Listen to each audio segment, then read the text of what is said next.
बाप बड़ा न भैया सबसे बड़ा रुपया, यह कहावत जिसने भी कही है बिल्कुल सही कही है। कानपुर शहर में अधिकांश पुलिस से जुड़े मामलों में यह कहावत बिल्कुल सटीक बैठती नजर आती है। ऐसी एक आपबीती पीड़ित परिवार के द्वारा सुनाई गई, जिसमें बताया गया किस कदर उस्मानपुर चौकी में पैसे वालों का बोलबाला रहता है और गरीबों की आवाज़ को दबा दिया जाता है। पैसों की लालच में चौकी प्रभारी और अन्य पुलिसकर्मियों को ना तो पीड़िता की चोटें दिखाई पड़ती है और ना तो उसकी लाचारी। चौकी प्रभारी प्रसून मिश्रा और चौकी में तैनात हेड कांस्टेबल राजीव को दिखाई पड़ता है तो केवल बदर्दी से महिला की पिटाई करने वाला परिवार, क्योंकि पीड़ित ने बताया कि आरोपी के पास है मोटी रकम, जिसके चलते चौकी और थानों में कोई पीड़ित की सुनवाई नहीं हो रही है। बताते चले कि थाना हनुमंत बिहार के उस्मानपुर चौकी क्षेत्र में एक ऐसी घटना देखने को मिली है जिसको देख और सुनकर हर किसी के कान खड़े हो जाएंगे। थाना हनुमंत बिहार के उस्मानपुर चौकी क्षेत्र में बीते शनिवार के दिन पानी भरने के दौरान सुमन और संजू देवी के बीच हुआ विवाद इतना बढ़ गया कि सुमन की जान पर बन गई। सुमन की बातों को सत्य माने तो आरोपी महिला संजू देवी की बेटी खुशी के द्वारा पानी भरने के दौरान पूरा पानी पीड़िता के घर में डाला जा रहा था, जिसका पीड़िता के द्वारा विरोध किया गया तो उल्टा पीड़ित महिला के साथ ही मारपीट तक कर दी गई।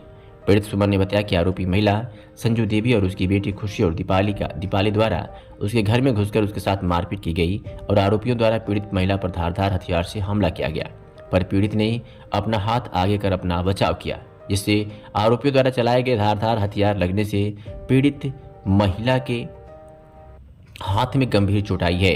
घटना की शिकायत करने पीड़ित महिला चौकी पहुंची तो उस्मानपुर चौकी प्रभारी प्रसून मिश्रा के द्वारा महिला की बातों को बिना सुने भगा दिया गया और 2 दिन बिना मेडिकल कराए पीड़िता को चौकी के चक्कर कटवाए गए। आरोप यह भी है कि आरोपियों से पैसे लेने के बाद पीड़िता को मेडिकल के बहाने पहले चौकी बुलाया गया और जब पीड़िता चौकी से मेडिकल कराने काशीराम गई तो चौकी प्रभारी उस्मानपुर द्वारा पीड़ित महिला के पति को घर से उठाकर 151 में चालान कर समझौते का दबाव बनाने जाने लगा। चौकी से निराश होने के बाद पीड़ित परिवार ने न्याय की आस लगाते हुए मीडिया का दरवाजा खटखटाया है। पीड़िता का कहना है कि अगर उसको न्याय नहीं मिला तो वे उच्च अधिकारियों से चौकी प्रभारी और चौकी में तैनात अन्य पुलिसकर्मियों की शिकायत करेगी। जहां ये उस्मानपुर चौकी में आए अधिकांश मामलों में पीड़ित परिवार की तरह लेने की जगह उल्टा पीड़ितों को चौकी से डांट फटकार लगाकर भगा दिया जाता है, तो वही दूसरी ओर आरोपियों से साठगांठ कर पीड़ित पर समझौते का दबाव बनाया जाता है। हैरत की बात तो यह है कि बिगड़ैल कानून व्यवस्था को सुधारने के लिए प्रदेश के मुखिया योगी आदित्यनाथ द्वारा कानपुर नगर में कमिश्नर प्रणाली लागू की गई थी। इसके बाद प्रदेश के मुखिया का मानना था इस नई प्रणाली को लागू करने से प्रदेश में फैली अराजकता और पुलिस विभाग की बिगड़ी हुई छवि सुधर पाएगी, पर नई प्रणाली लगने के बाद भी उस्मानपुर चौकी प्रभारी प्रसून मिश्रा और चौकी में तैनात हेड कांस्टेबल राजीव के द्वारा मन मुताबिक काम किया जा रहा है। वर्दी के नशे में चूर दोनों पुलिसकर्मियों का ना तो गंभीर रूप से महिला घायल दिखाई पड़ती है और ना ही उसकी महिला के हाथों में लगी चोट। अब देखना यह है कि ऐसे भ्रष्ट पुलिसकर्मियों पर उच्च अधिकारियों द्वारा क्या कार्रवाई की जाती है या ऐसे ही उस्मानपुर चौकी प्रभारी प्रसून मिश्रा और हेड कांस्टेबल राजीव के द्वारा जनता पर आए दिन सितम ढाया जाता है और पीड़ित महिला को न्याय पाने के लिए किन किन अधिकारियों के दर पर गुहार लगानी पड़ती है। क्या नाम है? सुमन। क्या मामला हो गया? बस उस दिन ये लोग पानी भर रहे थे, पाइपलाइन की पाइप फट गई, हमारे घर में पानी जा रहा था, हमने मना किया तो ये लोग कहते हैं कि पानी जाएगा इसे। और ये लोग ने हम जब गेट खोला मना किया तो इसकी बड़ी वाली लड़की दीपाली ने मुझे आके तुरंत अंदर आके मारने लगी।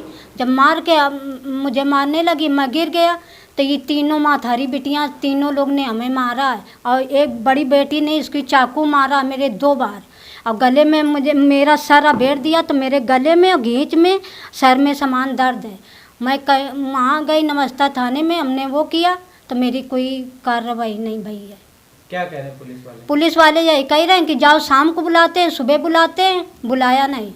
फिर आज हम वहाँ गए तो मुझे बुलाया तो वहाँ गए, मैं हनुमत बिहार थाने तो वहाँ गए तो मेरी मतलब मेडिकल अच्छे से नहीं बनाई, ऐसे सब कुछ करा लिया। अब क्या हुआ? पुलिस ने क्या कहा? अब पुलिस ने यही कहा कि आज अपने हमारे आदमी को पकड़ के ले गई और धमकाती है और वो करती है, कुछ करती ही नहीं है। उधर से किसी के ऊपर कोई कार्रवाई हुई है? कार्रवाई कुछ नहीं भई है। क्या कहना है उनका? उनका कहना यही है कि सुलहनामा हो जा तो हम होएंगे नहीं। कौन लोग हैं जो ये आपके साथ मारपीट की? बस बगल में रहते हैं और एक लोग उनकी पैरवी करता है, आज भी गया रहा पैरवी करने। क्या नाम है जिनसे झगड़ा हुआ आपका? उसको नाम है जो संजू देवी, उसकी बेटी को दीपाली और वो खुशी। और जो पैरवी करते हैं वो सब कौन है? उसको छोटे पाल नाम है। ऐसे ही अपने शहरों के तमाम छोटी और बड़ी खबरों को देखने के लिए 365 दिन खबर चैनल को सब्सक्राइब करें और बेल आइकन दबाना बिल्कुल ना भूलें।